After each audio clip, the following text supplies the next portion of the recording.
ഇപ്പോൾ കിട്ടിയതിലേക്ക് വിശദമായി ഞാൻ ഉന്മേഷ് ശിവരാമൻ. ജമ്മു കാശ്മീരിലെ ബാരാമുള്ളയിൽ ഭീകരരുടെ നുഴഞ്ഞുകയറ്റ ശ്രമം പരാജയപ്പെടുത്തിയ സൈന്യം 2 ഭീകരരെ വധിച്ചു. മേഖലയിൽ ഏറ്റുമുട്ടൽ തുടരുകയാണ്. നിതിൻ അംബുജൻ ഡൽഹിയിൽ നിന്ന്. നിതിൻ, വിവരങ്ങൾ എന്തൊക്കെയാണ്? ഉന്മേഷ്, ബാരാമുള്ളിലെ ഗഹലൻ മേഖലയിലാണ് ഇന്ന് ഉച്ചയോടുകൂടി തന്നെ ഈ ഭീകരരുടെ ഭാഗത്തും നുഴഞ്ഞുകയറ്റ ശ്രമം ഉണ്ടായത്. നുഴഞ്ഞുകയറ്റ ശ്രമം പരാജയപ്പെടുത്തുന്നതിന് പിന്നാലെ തന്നെ ഭീകരമായി ഏറ്റുമുട്ടൽ ആരംഭിക്കുകയായിരുന്നു. എന്തായാലും ഏറ്റുമുട്ടൽ ഇപ്പോൾ 2 ഭീകരരെ വധിക്കാൻ സാധിച്ചു എന്നാണ് ഇപ്പോൾ കരസേന ഇപ്പോൾ വ്യക്തമാക്കിയിരിക്കുന്നത്. മേഖലയിൽ ഇപ്പോഴും ഏറ്റുമുട്ടൽ തുടരുന്നുണ്ട്. കഴിഞ്ഞ ഏതാനും നാളുകളായി തന്നെ ജമ്മു കശ്മീരിലും അതോടൊപ്പം തന്നെ വിവിധ മേഖലകളിൽ ഭീകരരുടെ ഭാഗത്തുനിന്നും നിരന്തരം ആക്രമണം ഉണ്ടായതിന്റെ പിന്നാലെ ശക്തമായ നടപടിയുമായി ഭീകരവിരുദ്ധ നടപടിയുമായി സുരക്ഷാ സേന മുന്നോട്ട് പോവുകയായിരുന്നു. പരിശോധനയും തെരച്ചിലും എല്ലാം തന്നെ ഊർജിതമാക്കിയിരുന്നു. അങ്ങനെ ആ ഒരു നടപടി തുടരുന്നതിനിടയിലാണ് ഇപ്പോൾ നുഴഞ്ഞുകയറ്റ ശ്രമം ഭീകരരുടെ ഭാഗത്തും ഉണ്ടാവുകയും അത് പരാജയപ്പെടുത്തിയ സൈന്യം പിന്നീട് ശക്തമായ തിരിച്ചടി നൽകിയത്. എന്തായാലും 2 ഭീകരരെ വധിക്കാൻ സാധിച്ചു എന്നാണ് ഏറ്റവും ഒടുവിലായി ലഭ്യമാകുന്ന വിവരം. മാത്രമല്ല, ഇപ്പോൾ മേഖലയിൽ ഏറ്റുമുട്ടലും തെരച്ചിലും ഇപ്പോൾ ശക്തമാക്കിയിട്ടുണ്ട്. നിതിൻ അംബുജൻ ഡൽഹിയിൽ നിന്ന്. കോഴിക്കോട് വെസ്റ്റ് ഹില്ലിൽ KSU പ്രവർത്തകരെ കസ്റ്റഡിയിലെടുത്തു. മുഖ്യമന്ത്രിക്ക് നേരെ കരിങ്കൊടി പ്രതിഷേധത്തിനുള്ള സാധ്യത മുന്നിൽ കണ്ടാണ് നടപടി. അഭിജിത്ത് മുഴക്കുന്നുണ്ട് വിവരങ്ങളുമായി. ഇപ്പോൾ കോഴിക്കോട്. അഭിജിത്ത്, എന്തൊക്കെയാണ് വിവരങ്ങൾ? ാണ് 3 KSU പ്രവർത്തകരെ പോലീസ് കരുതൽ കസ്റ്റഡിയിൽ എടുത്തിട്ടുള്ളത്. നേരത്തെ തന്നെ +1 സീറ്റ് പ്രതിസന്ധിയുമായി ബന്ധപ്പെട്ട് വലിയ പ്രതിഷേധം MSFന്റെയും ഒപ്പം KSUവിന്റെ ഒക്കെ ഭാഗത്തു നിന്നുണ്ടായിരുന്നു. ഇന്ന് മുഖ്യമന്ത്രി പിണറായി വിജയൻ കോഴിക്കോട് ജില്ലയിലുണ്ട്. NGO യൂണിയൻ സംസ്ഥാന സമ്മേളനത്തിന്റെ ഭാഗമായി മുഖ്യമന്ത്രി പങ്കെടുക്കുന്ന പരിപാടി അല്പസമയത്തിനകം ബീച്ചിൽ ആരംഭിക്കുകയും ചെയ്യും. ഇതിന്റെ ഭാഗമായി മുഖ്യമന്ത്രിക്ക് നേരെ കരിങ്കൊടി പ്രതിഷേധം അടക്കമുള്ള പ്രതിഷേധങ്ങൾക്ക് സാധ്യത മുന്നിൽ കണ്ടാണ് നിലവിൽ 3 പ്രവർത്തകരെ പോലീസ് കസ്റ്റഡിയിലെടുത്തിട്ടുള്ളത്. അതിൽ കോഴിക്കോട് ജില്ലാ പ്രസിഡന്റ് VT സൂരജ് ഉൾപ്പെടും. ഏതായാലും 3 പ്രവർത്തകർ നിലവിൽ പോലീസിന്റെ കസ്റ്റഡിയിലാണുള്ളത്. അഭിജിത്ത് മുഴക്കുന്ന്, കോഴിക്കോട് നിന്ന്. നീറ്റ് ചോദ്യപേപ്പർ ചോർച്ചാ കേസിൽ മുഖ്യ സൂത്രധാരൻ രവി അത്രി അറസ്റ്റിൽ. ഉത്തർപ്രദേശ് സ്പെഷ്യൽ ടാസ്ക് ഫോഴ്സാണ് അറസ്റ്റ് ചെയ്തത്. അച്യുതനുണ്ട് ഡൽഹിയിൽ നിന്ന്. അച്യുതൻ, ഇതിൽ അറസ്റ്റ് നടപടികൾ തുടരുകയാണല്ലോ. എന്തൊക്കെയാണ് ഇന്ന് സംഭവിച്ച അച്യുതൻ? ഉന്മേഷ്, തീർച്ചയായിട്ടും. കാരണം ഗൗരവകരമായി തന്നെ ഈ വിഷയത്തെ നോക്കിക്കണ്ടുകൊണ്ട് ഇതുമായി ബന്ധപ്പെട്ട അന്വേഷണം അത് പുരോഗമിക്കുകയാണ്. നിലവിൽ ഈ നീറ്റ് ചോദ്യപേപ്പർ ചോർച്ചാ കേസിൽ മുഖ്യ സൂത്രധാരൻ രവി അത്രിയെയാണ് ഇപ്പോൾ പിടികൂടിയിരിക്കുന്നത്. ഉത്തർപ്രദേശ് പോലീസിന്റെ സ്പെഷ്യൽ ടാസ്ക് ഫോഴ്സാണ് ഇദ്ദേഹത്തെ അറസ്റ്റ് ചെയ്തിട്ടുള്ളത്. നിലവിൽ ചോദ്യം ചെയ്യലിലേക്ക് കടന്നു എന്നുള്ള വിവരങ്ങളാണ് ലഭിക്കുന്നത്. അതായത് ഈ പിടികൂടിയ വ്യക്തി ഇതിനു മുൻപും ഉത്തർപ്രദേശിലെ പല റിക്രൂട്ട്മെന്റ് പരീക്ഷകളുടെ ചോദ്യപേപ്പർ ചോർത്തി നൽകിയതായി ബന്ധപ്പെട്ട കേസുകളിൽ പ്രതി കൂടിയാണ്. അപ്പോൾ ഇതുമായി ബന്ധപ്പെട്ടുള്ള അന്വേഷണങ്ങൾ ഒരു വഴിക്ക് പുരോഗമിക്കുന്നു. മറ്റൊന്ന്, ബീഹാറിലെ ചോദ്യപേപ്പർ ചോർച്ചാ കേസിൽ നിലവിൽ ജാർഖണ്ഡിൽ നിന്ന് 7 പേരെ അറസ്റ്റ് ചെയ്തിട്ടുണ്ട്. ഒപ്പം തന്നെ സാമ്പത്തിക കുറ്റകൃത്യ വിഭാഗം ഇന്ന് വിദ്യാഭ്യാസ മന്ത്രാലയത്തിന് റിപ്പോർട്ട് കൈമാറി. റിപ്പോർട്ടിൽ ഈ നേരത്തെ അറസ്റ്റിലായ 13 പേരുടെ മൊഴികളും ഒപ്പം തന്നെ പരിശോധനയിൽ പിടികൂടിയിട്ടുള്ള തെളിവുകൾ അടക്കമുള്ള കാര്യങ്ങളും കൈമാറി. UGC നെറ്റ് ചോദ്യപേപ്പർ ചോർച്ചാ കേസിലും CBI ഒരാളെ കസ്റ്റഡിയിലെടുത്തിട്ടുണ്ട്. അതായത് ടെലഗ്രാമിലൂടെ ചോദ്യപേപ്പർ പങ്കുവച്ചു എന്ന് സംശയിക്കുന്ന ഒരു വ്യക്തിയാണ് ഇപ്പോൾ CBI അറസ്റ്റ് ചെയ്തിരിക്കുന്നത്. ഇദ്ദേഹത്തെയും ചോദ്യം ചെയ്തു വരികയാണ്. ഒരു ഭാഗത്ത് കേസുമായി ബന്ധപ്പെട്ട അന്വേഷണത്തിന്റെ നടപടികൾ പുരോഗമിക്കുന്നു. മറുഭാഗത്ത് വിദ്യാഭ്യാസ മന്ത്രാലയം ഇന്ന് ഉന്നതതല സമിതിയെ രൂപീകരിച്ചിരിക്കുകയാണ്. അതായത് NTയുടെ സുതാര്യത ഉറപ്പാക്കാൻ ചില അഴിച്ചുപണികൾ കൂടി നടത്തുവാൻ ലക്ഷ്യമിട്ടാണ് ഇപ്പോൾ ഈ ഉന്നത സമിതിയെ രൂപീകരിച്ചിരിക്കുന്നത്. ISRO മുൻ ചെയർമാൻ K രാധാകൃഷ്ണൻ അധ്യക്ഷനായ സമിതിയിൽ ആകെ 7 അംഗങ്ങളാണ് ഉള്ളത്. അതായത് സമിതി NTയുടെ ഏതെങ്കിലും തരത്തിലുള്ള പരിഷ്കരണങ്ങൾ ഇതിൽ വരുത്തണമെങ്കിൽ അതുമായി ബന്ധപ്പെട്ട കാര്യങ്ങൾ ശുപാർശ ചെയ്യും. ഒപ്പം തന്നെ ഈ ഡാറ്റ സെക്യൂരിറ്റി പ്രോട്ടോകോൾ സംബന്ധമായ കാര്യങ്ങളും പരീക്ഷ നടത്തിപ്പിൽ എന്തെങ്കിലും മാറ്റങ്ങൾ വരുത്തേണ്ടതുണ്ടോ എന്നടക്കമുള്ള കാര്യങ്ങളായിരിക്കും സമിതി പരിശോധിക്കുക. ആ റിപ്പോർട്ട് 2 മാസത്തിനകം തന്നെ വിദ്യാഭ്യാസ മന്ത്രാലയത്തിന് കൈമാറും. ആ മുറയ്ക്കായിരിക്കും NTയുടെ തലപ്പത്ത് അടക്കം ഒരു അഴിച്ചുപണി ഉണ്ടാവുക. അങ്ങനെ ഒരു ഭാഗത്ത് വിദ്യാഭ്യാസ മന്ത്രാലയം ഇതുമായി ബന്ധപ്പെട്ട കാര്യങ്ങളുമായി മുന്നോട്ട് പോകുന്നു. മറുഭാഗത്ത് ഈ കേസുമായി ബന്ധപ്പെട്ടിട്ടുള്ള നടപടികൾ കൂടി ശക്തമാവുകയാണ്. ഉന്മേഷ്, അച്യുതനാണ് ഡൽഹിയിൽ നിന്ന് വിശദാംശങ്ങൾ നൽകിയത്. പെരിയ കൊലപാതക കേസിലെ പ്രതിയുടെ മകന്റെ വിവാഹത്തിൽ കോൺഗ്രസ് നേതാക്കൾ പങ്കെടുത്ത സംഭവത്തിൽ നടപടിയുമായി KPCC അംഗം ബാലകൃഷ്ണൻ പെരിയ ഉൾപ്പെടെ 3 പേരെ പ്രാഥമിക അംഗത്വത്തിൽ നിന്ന് പുറത്താക്കി. രാജ്മോഹൻ ഉണ്ണിത്താൻ നടത്തുന്ന നീക്കമാണ് എല്ലാറ്റിനും പിന്നിലെന്ന് ബാലകൃഷ്ണൻ പെരിയ പ്രതികരിച്ചു. അധികാരം കിട്ടിയാൽ അർദ്ധരാത്രി കുടപിടിക്കുന്ന നിലയിലാണ് രാജ്മോഹൻ ഉണ്ണിത്താൻ. ദുർമന്ത്രവാദത്തിന്റെ കേന്ദ്രമാക്കി DCC ഓഫീസിനെ മാറ്റിയെന്നും ബാലകൃഷ്ണൻ പെരിയ. ഇന്ന് ഈ ജില്ലയിൽ നിന്നുള്ള 4 പേരെ പാർട്ടിയുടെ പ്രാഥമിക അംഗത്വത്തിൽ നിന്ന് കെ സുധാകരൻ പുറത്താക്കി എന്ന വാർത്ത ഉണ്ണിത്താന്റെ സന്തത സഹചാരിയായിട്ടുള്ള ഒരു സ്ത്രീ പീഡന കേസിൽ പ്രതിയായിട്ടുള്ള നോയലാണ് ഇന്ന് മാധ്യമങ്ങൾക്ക് നൽകിയിരിക്കുന്നത്. അല്പൻ അധികാരം കിട്ടിയാൽ അർദ്ധരാത്രിക്ക് കുട പിടിക്കും എന്നൊരവസ്ഥയിലാണ് അദ്ദേഹം നടക്കുന്നത്. പണ്ഡിറ്റ് ജവഹർലാൽ നെഹ്റുവിന്റെ ഒരു പ്രസ്ഥാനത്തെ ഏറ്റവും വലിയ ബ്ലാക്ക് മാജിക്കിന്റെ ജില്ലയാക്കി മാറ്റി, ദുർമന്ത്രവാദത്തിന്റെ ജില്ലയാക്കി മാറ്റി. ജില്ലാ കോൺഗ്രസ് കമ്മിറ്റി ഓഫീസിൽ നിന്ന് ദുർമന്ത്രവാദത്തിന്റെ പേരിൽ സാധനങ്ങൾ കൊണ്ടുപോയി. അരുൺ പാറയ്ക്കലുണ്ട് കാസർഗോഡ് നിന്ന്. അരുൺ, ഈ അന്വേഷണ സമിതിയുടെ ഭാഗത്തുനിന്ന് നീതി കിട്ടിയില്ല എന്നാണല്ലോ ബാലകൃഷ്ണൻ പെരിയ പറയുന്നത്. രാജ്മോഹൻ ഉണ്ണിത്താനെതിരെ രൂക്ഷ വിമർശനമുണ്ടല്ലോ, എന്തൊക്കെയാണ് വിവരങ്ങൾ? രാജ്മോഹൻ ഉണ്ണിത്താനെതിരെ രൂക്ഷ വിമർശനം ബാലകൃഷ്ണൻ പെരിയ ഉയർത്തിയിരിക്കുന്നു എന്നതാണ്.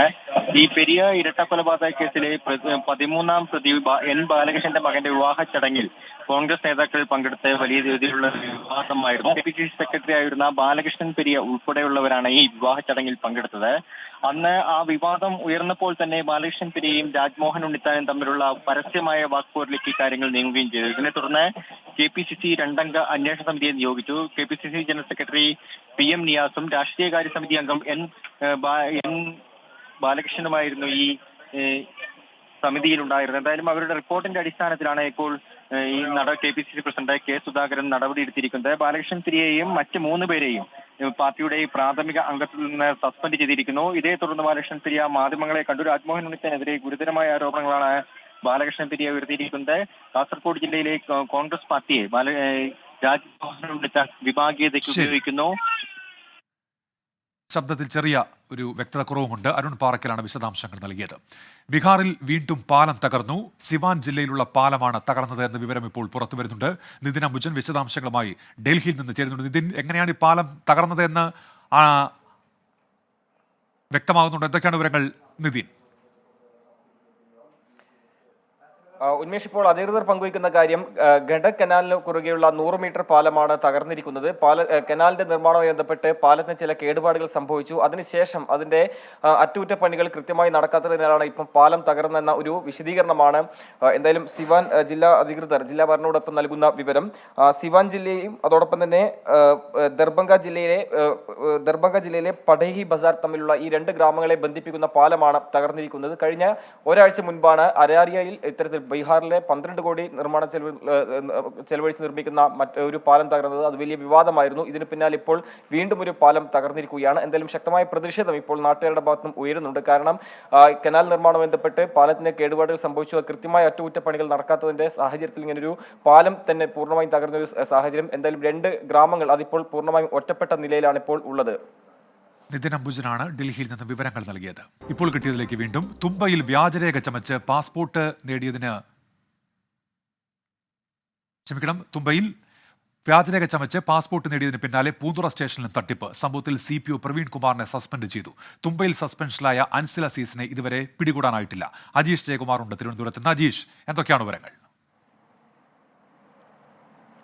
ഉന്മേഷ്, കഴിഞ്ഞ ആഴ്ചയാണ് തിരുവനന്തപുരത്തെ തുമ്പ പോലീസ് സ്റ്റേഷൻ പരിധിയിൽ വ്യാജ മേൽവിലാസം ഉണ്ടാക്കി വ്യാജ പാസ്പോർട്ടും നിർമ്മിച്ച് ഗുണ്ടകൾക്കും ക്രിമിനലുകൾക്കും പാസ്പോർട്ട് നിർമ്മിച്ചു നൽകിയതിൽ 6 പേർ അറസ്റ്റിലായത്. ഇതിന് ഒത്താശ ചെയ്തതിനാണ് തുമ്പ പോലീസ് സ്റ്റേഷനിലെ CPO ആയ അൻസിൽ അസീസിനെയും പ്രതി ചേർത്ത് പോലീസ് സസ്പെൻഡ് ചെയ്തത്. ഈ കേസ് നിലവിൽ ക്രൈംബ്രാഞ്ചാണ് അന്വേഷിച്ചു കൊണ്ടിരിക്കുന്നത്. അതിനെ തുടർന്ന് ഈ അൻസിൽ അസീസ് മുമ്പ് പാസ്പോർട്ട് വെരിഫിക്കേഷൻ ഓഫീസറായി ജോലി ചെയ്തിരുന്ന മറ്റു സ്റ്റേഷനുകളിലും അന്വേഷണം നടത്തിയിരുന്നു. ഈ അറസ്റ്റിലായ മറ്റ് 6 പ്രതികളെ ചോദ്യം ചെയ്തതിൽ നിന്നാണ് ഈ പൂന്തുറ പോലീസ് സ്റ്റേഷനിലും സമാനമായ രീതിയിൽ വ്യാജ പാസ്പോർട്ട് നിർമ്മിച്ചു നൽകി അതേപോലെ പോലീസിന്റെ സഹായത്തോടെ വെരിഫിക്കേഷൻ നടത്തി ക്രിമിനലുകൾക്കും ഗുണ്ടാ പശ്ചാത്തലമുള്ളവർക്കും ക്രിമിനൽ കേസ് പ്രതികൾക്കും ഒക്കെ പാസ്പോർട്ട് നൽകിയ വിവരം പുറത്തു വന്നത്. ഇതിനെ തുടർന്നാണ് നിലവിൽ പൂന്തുറ സ്റ്റേഷനിലെ CPO ആയ പ്രവീൺ കുമാറിനെ സസ്പെൻഡ് ചെയ്തിട്ടുള്ളത്. വ്യാജവിലാസത്തിൽ ഒരു പാസ്പോർട്ട് തരപ്പെടുത്തിയതായി കണ്ടെത്തിയതിനെ തുടർന്നാണ് നിലവിൽ സസ്പെൻഷൻ നടത്തിയിട്ടുള്ളത്. എന്തായാലും ഈ പാസ്പോർട്ട് നേടിയ ആളെ ഇതുവരെയ്ക്കും കണ്ടെത്താനായിട്ടില്ല. നേരത്തെ ഈ തുമ്പ പോലീസ് സ്റ്റേഷനിൽ വ്യാജ പാസ്പോർട്ടിന് ഒത്താശ ചെയ്ത അൻസിൽ അസീസിനെയും നിലവിൽ പോലീസിന് പിടികൂടാനായിട്ടില്ല. ഇയാൾ ഒളിവിലാണ്. അജീഷ് ജയകുമാർ ആണ് വിവരങ്ങൾ നൽകിയത്. അജീഷ്, തുടരുക. ശമ്പള പരിഷ്കരണം നടപ്പാക്കാത്തതിൽ പ്രതിഷേധിച്ച് മിൽമ ജീവനക്കാർ പണിമുടക്കിലേക്ക് പോകുന്നു. സംയുക്ത തൊഴിലാളി യൂണിയന്റെ നേതൃത്വത്തിൽ മറ്റന്നാൾ അർദ്ധരാത്രി മുതലാണ് സംസ്ഥാന വ്യാപകമായി പണിമുടക്ക്. അജീഷ് ജയകുമാർ തുടരുന്നുണ്ട്. അജീഷ്, ഒരു സമവായ സാധ്യതയുണ്ടോ? ഉന്മേഷ്, നാളെ രാവിലെ 11:30-ക്ക് അഡീഷണൽ ലേബർ കമ്മീഷണർ ഈ സംയുക്ത തൊഴിലാളി യൂണിയൻ നേതാക്കളെ ചർച്ചയ്ക്ക് വിളിച്ചിട്ടുണ്ട്. എല്ലാ 5 വർഷം കൂടുമ്പോഴാണ് മിൽമ തൊഴിലാളികൾക്കും ശമ്പള പരിഷ്കരണം നടപ്പിലാക്കുന്നത്. 2021-ലായിരുന്നു അവസാനമായി ശമ്പള പരിഷ്കരണം നടത്തേണ്ട വർഷം. പക്ഷേ 2 വർഷം നീണ്ട ചർച്ചകൾക്കൊടുവിൽ 2023-ൽ ഈ ശമ്പള പരിഷ്കരണ കരാറ് അഡീഷണൽ ലേബർ കമ്മീഷണറുടെയും അതേപോലെ തന്നെ തൊഴിലാളി യൂണിയന്റെയും പ്രവർത്തകരുടെ നേതൃത്വത്തിൽ ഒപ്പുവെക്കുകയായിരുന്നു. അതായത് ഈ ഉടനടി ശമ്പള പരിഷ്കരണം നടപ്പിലാക്കണമെന്നായിരുന്നു അവരുടെ ആവശ്യം. ഇതിനെ തുടർന്നായിരുന്നു 2023-ൽ ഇങ്ങനെ ഒരു കരാർ ഒപ്പിട്ടത്. പക്ഷേ ഈ കരാർ ഒപ്പിട്ട് 13 മാസങ്ങൾക്ക് ശേഷവും ഇതുവരേക്കും ഈ മാനേജ്മെന്റ് ഈ ശമ്പള പരിഷ്കരണം നടപ്പിലാക്കിയിട്ടില്ലെന്നാണ് നേതാക്കൾ ആരോപിക്കുന്നത്. CIT-യും AITC-യും INTUC തൊഴിലാളി യൂണിയനുകൾ സംയുക്തമായാണ് ഇന്നലെ കായംകുളത്ത് ചേർന്ന യോഗത്തിൽ അനിശ്ചിതകാല പണിമുടക്കിലേക്ക് പോകാൻ തീരുമാനിച്ചത്. ഇതേ തുടർന്ന് സംസ്ഥാനത്തെ എല്ലാ മിൽമ ഡയറികളും 24-ാം തീയതി അർദ്ധരാത്രി മുതൽ പണിമുടക്കിലേക്ക് കടക്കും. ഇതോടെ സംസ്ഥാനത്തെ പാൽ വിതരണവും ശേഖരണവും പൂർണ്ണമായി തടസ്സപ്പെടും. എന്തായാലും നാളത്തെ യോഗം നിർണായകമാണ്. ആ യോഗത്തിൽ സാലറി ശരി അജീഷ്, ഏതായാലും അതിൽ എന്തെങ്കിലും തീരുമാനം ഉണ്ടാകുമോ എന്നുള്ളത് അറിയേണ്ടതുണ്ട്. അജീഷ് ജയകുമാറാണ് വിവരങ്ങൾ നൽകിയത്. ഇപ്പോൾ വരുന്നൊരു വാർത്തയിലേക്ക്. മലബാറിലെ +1 സീറ്റ് പ്രതിസന്ധിയിൽ മുഖ്യമന്ത്രിക്ക് നേരെ പ്രതിഷേധം. കോഴിക്കോട് MSF KSU പ്രവർത്തകർ മുഖ്യമന്ത്രിയെ കരിങ്കൊടി കാണിച്ചു. സമീർ C മുഹമ്മദ് ചേരുന്നു. സമീർ, വിവരങ്ങൾ എന്തൊക്കെയാണ്? മലബാറിലെ +1 സീറ്റ് പ്രതിസന്ധിയുമായി ബന്ധപ്പെട്ട് വലിയ പ്രതിഷേധമാണ് ഉയർന്നത്. KSU, MSF തുടങ്ങിയിട്ടുള്ള വിദ്യാർത്ഥി സംഘങ്ങളുടെ നേതൃത്വത്തിൽ കഴിഞ്ഞ ദിവസങ്ങളെല്ലാം തന്നെ പ്രതിഷേധം തുടർന്നിരുന്നു. അതിനിടയിലാണ് ഇന്ന് മുഖ്യമന്ത്രി കോഴിക്കോട്ടെത്തിയത്. ഈ മുഖ്യമന്ത്രി ഗസ്റ്റ് ഹൌസിൽ നിന്ന് പുറത്തേക്ക് ഇറങ്ങുന്ന വേളയിലാണ് കരിങ്കൊടി കാണിച്ചത്. 8 പ്രവർത്തകർ, KSU പ്രവർത്തകരായ 8 പേരാണ് കരിങ്കൊടി കാണിച്ചത്. അവരെ ഇപ്പോൾ പോലീസ് അറസ്റ്റ് ചെയ്ത് നീക്കിയിട്ടുണ്ട്. ഒപ്പം തന്നെ നേരത്തെ കരിങ്കൊടി കാണിക്കാൻ ശ്രമിച്ച 3 പേരെ പോലീസ് കരുതൽ തടങ്കലിലാക്കിയിരുന്നു. അനിഷ്ട സംഭവങ്ങൾ ഒഴിവാക്കുന്നതിന്റെ ഭാഗമായിക്കൊണ്ടാണ്. സമീർ, ഒന്ന് തുടരുക. സമീർ, ശബ്ദത്തിൽ ചെറിയൊരു വ്യക്തത കുറവുള്ളതുകൊണ്ടാണ്. കോഴിക്കോടാണ് മുഖ്യമന്ത്രിക്ക് നേരെ പ്രതിഷേധം ഉണ്ടായത്. മുഖ്യമന്ത്രിക്ക് നേരെ KSU, MSF പ്രവർത്തകരാണ് കരിങ്കൊടി കാണിച്ചത്. +1 സീറ്റ് പ്രതിസന്ധിയുമായി ബന്ധപ്പെട്ട് MSF-ന്റെയും KSU-വിന്റെയും പ്രതിഷേധം നാളുകളായി തുടർന്നു വരികയാണ്. അതിനിടയിലാണ് ഇന്ന് കോഴിക്കോട് മുഖ്യമന്ത്രി എത്തിയത്. മുഖ്യമന്ത്രി അവിടെ പരിപാടിയിൽ പങ്കെടുക്കുന്നതിന് വേണ്ടി പുറപ്പെടുന്ന സമയത്താണ് MSF KSU പ്രവർത്തകർ അദ്ദേഹത്തെ ഇപ്പോൾ കരിങ്കൊടി കാണിച്ചിരിക്കുന്നത്. നേരത്തെ കരിങ്കൊടി പ്രതിഷേധ സാധ്യത കണക്കിലെടുത്ത് 3 KSU പ്രവർത്തകരെ പോലീസ് കരുതൽ തടങ്കലിൽ എടുത്തിരുന്നു. പക്ഷേ KSU പ്രവർത്തകർ MSF പ്രവർത്തകർക്കൊപ്പം പ്രതിഷേധിക്കുകയായിരുന്നു. ഇപ്പോൾ 8 പ്രവർത്തകർ മുഖ്യമന്ത്രിയെ കരിങ്കൊടി കാണിച്ചു. അവരെ പോലീസ് അവിടെ നിന്ന് മാറ്റിയെന്നാണ് മനസ്സിലാക്കാൻ കഴിയുന്നത്. ഏതായാലും മുഖ്യമന്ത്രിക്ക് കരിങ്കൊടി കോഴിക്കോട്. ഇപ്പോൾ കിട്ടിയതിലേക്ക് തിരികെ. മലബാറിലെ +1 സീറ്റ് പ്രതിസന്ധിയിൽ മുഖ്യമന്ത്രിക്ക് നേരെ പ്രതിഷേധം കോഴിക്കോടുണ്ടായി. MSF KSU പ്രവർത്തകരാണ് കരിങ്കൊടി കാട്ടിയത്. മിഥില ബാലൻ ഇപ്പോൾ വിവരങ്ങളുമായി ചേരുന്നുണ്ട്. മിഥില, വിശദാംശങ്ങൾ. ഉന്മേഷ്, NGO യൂണിയന്റെ 61-ാം സംസ്ഥാന സമ്മേളനം ഉദ്ഘാടനം ചെയ്യാനായിരുന്നു മുഖ്യമന്ത്രി എത്തിയത്. മുഖ്യമന്ത്രി സമ്മേളന വേദിയിലേക്ക് പോകുന്നതിന് മുൻപായിരുന്നു KSU പ്രവർത്തകരെ പോലീസ് ആദ്യം കരുതൽ തടങ്കലിലെടുത്തത്. പിന്നീട് മുഖ്യമന്ത്രി ഈ കടപ്പുറത്ത് നടക്കുന്ന ഈ വേദിയിലേക്ക് ഗസ്റ്റ് ഹൌസിൽ നിന്നും പുറപ്പെട്ടതിന് ശേഷമാണ് നമ്മൾ ഇപ്പോൾ കാണുന്ന ദൃശ്യങ്ങൾ. MSF പ്രവർത്തകരാണ്, അവരാണ് കരിങ്കൊടി കാണിച്ചത്. പിന്നീട് തൊട്ടടുത്തുള്ള സ്ഥലത്ത് ഈ വേദിയിലേക്ക് പോകുന്ന ഈ വഴിയിൽ തന്നെ വെസ്റ്റ് പരിസരത്ത് വെച്ച് തന്നെയാണ് KSU പ്രവർത്തകരും മുഖ്യമന്ത്രിയെ കരിങ്കൊടി കാണിച്ചത്. KSU പ്രവർത്തകരെയും MSF പ്രവർത്തകരെയും പോലീസ് അവിടെ നിന്നും അറസ്റ്റ് ചെയ്ത് നീക്കിയിട്ടുണ്ട്. ഉന്മേഷ്. ശരി, മിഥില ബാലൻ കോഴിക്കോട് നിന്ന്. മുഖ്യമന്ത്രിക്ക് കരിങ്കൊടി കോഴിക്കോട്.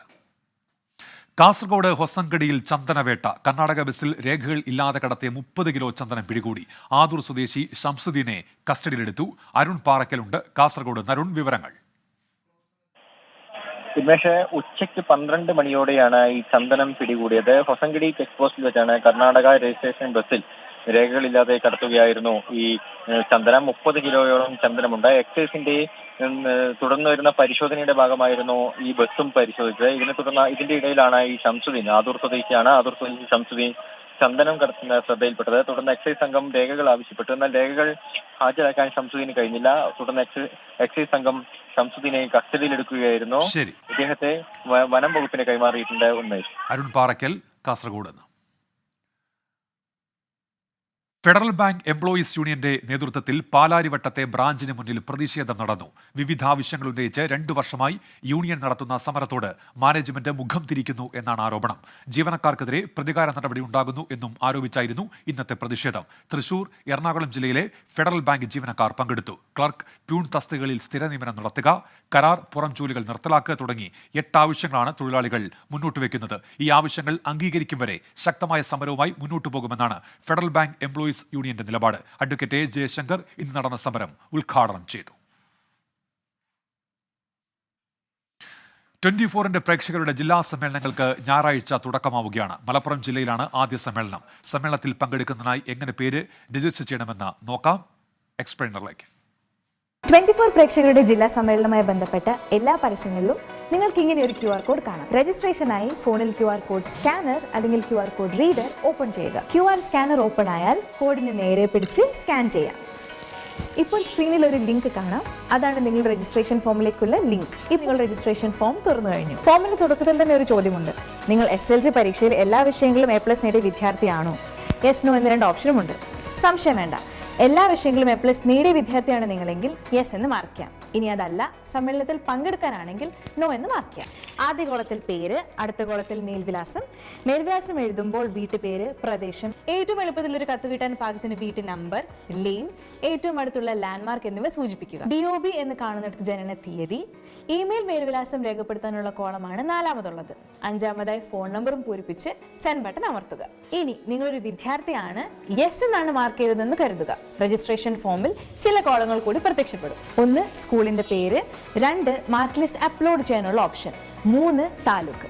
ഇനി സെൻഡ് ബട്ടൺ അമർത്തി രജിസ്ട്രേഷൻ പൂർത്തിയാക്കാം. നിങ്ങളുടെ ഏത് സംശയത്തിന് മറുപടി പറയാൻ ഞങ്ങൾ റെഡിയാണ്. ഒന്ന് വിളിച്ചാൽ മാത്രം മതി. 8111991260, 8111991602. അപ്പോൾ മറക്കണ്ട, ജൂൺ 23 ഞായറാഴ്ച 24 പ്രേക്ഷകരുടെ ജില്ലാ സമ്മേളനം മലപ്പുറത്ത്. ഏവർക്കും സ്വാഗതം. കൊല്ലം കടക്കലിൽ അമ്മയുടെ കൈ മകൻ തല്ലിയൊടിച്ചു. കൂട്ടുമൽ സ്വദേശി കുലുസം ബീവിയുടെ കൈയാണ് മകൻ വിറക് കൊണ്ട് അടിച്ചൊടിച്ചത്. ആഹാരം കഴിച്ച ശേഷം കൈ കഴുകാൻ വെള്ളം നൽകാത്തതിനെ തുടർന്നായിരുന്നു അതിക്രമം.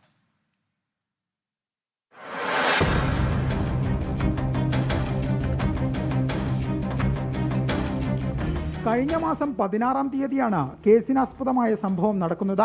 ഭക്ഷണം കഴിക്കാനെത്തിയ നസറുദ്ദീൻ ഇറച്ചിക്കറിയിൽ നെയ് കൂടിപ്പോയെന്ന് പറഞ്ഞ് ആദ്യം അമ്മയെ അസഭ്യം പറഞ്ഞു. പിന്നാലെ കൈ കഴുകാനിറങ്ങിയ പ്രതി കൈ കഴുകാൻ വെള്ളം കോരിത്തന്നില്ലെന്ന് പറഞ്ഞ് അമ്മയെ അടിക്കുകയായിരുന്നു. അടിയുടെ ആഘാതത്തിൽ കുലുസം ബീവിയുടെ ഇടതുകൈക്ക് ഗുരുതരമായി പരിക്കേറ്റു.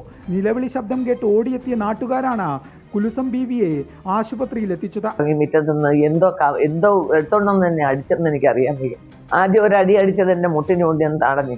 അപ്പോഴും മുട്ടിന് നീരായി, പക്ഷെ അതിന് ഒടുവൊന്നുമില്ല. രണ്ടാമത് നീ ഉറച്ചു കര, അയൽവക്കക്കാരെ എന്നെ രക്ഷപ്പെടുത്തിയത്. ഉറച്ചു കരയെന്നും പറഞ്ഞ് ഒരടിയും കൂടെ അടിച്ച് കൈ വന്ന് കയ്യിൽ അടിച്ചൊളിച്ചത്. എൻ്റെ കയ്യേന്ന് വിളിച്ചയാ. അമ്മയെ മർദ്ദിച്ചതിന് പുറമെ വീട്ടിലെ സാധനങ്ങളും പ്രതി നശിപ്പിച്ചിട്ടുണ്ട്. കുലുസം ബീവിയുടെ പരാതിയിൽ കേസെടുത്ത കടക്കൽ പോലീസ് നസറുദ്ദീനെ അറസ്റ്റ് ചെയ്തു. ജാമ്യമില്ലാ വകുപ്പുകൾ ചുമത്തിയാണ് കേസെടുത്തിരിക്കുന്നത്. 24 കൊട്ടാരക്കര. പന്തളം CM ആശുപത്രിയിലെ പാർക്കിംഗ് ഏരിയയിൽ കാർ തകർന്നു. ശക്തമായ കാറ്റിൽ തെങ്ങ് കടപുഴകി വീണാണ് ഇപ്പോൾ കാർ തകർന്നിരിക്കുന്നത്. ശ്രീജിത്ത് ശ്രീകുമാരൻ ചേരുന്നുണ്ട്. ശ്രീജിത്ത്, വിവരങ്ങൾ. കൂടി ശക്തമായ കാറ്റും മഴയും ആ പ്രദേശത്തുണ്ടായിരുന്നു. അങ്ങനെയാണ് ആ മേഖലയിൽ നിന്ന് ഈ പാർക്കിംഗ് ഏരിയയിലെ മരത്തിന്റെ വലിയ ചില്ല പൊട്ടി വീഴുന്ന ഒരു സാഹചര്യം ഉണ്ടായത്. പിന്നീട് മരത്തിന്റെ ഒരു ഭാഗം തന്നെ പൂർണ്ണമായി പൊട്ടി വീഴുന്ന ഒരു അവസ്ഥയുണ്ടായി. അപ്പോഴാണ് നിരവധി വാഹനങ്ങൾ പാർക്ക് ചെയ്തിരുന്നു. അതിലൊരു ആൾട്ടോ കാറിന് മുകളിലേക്ക് പൂർണ്ണമായും ഈ മരം വീഴുകയായിരുന്നു.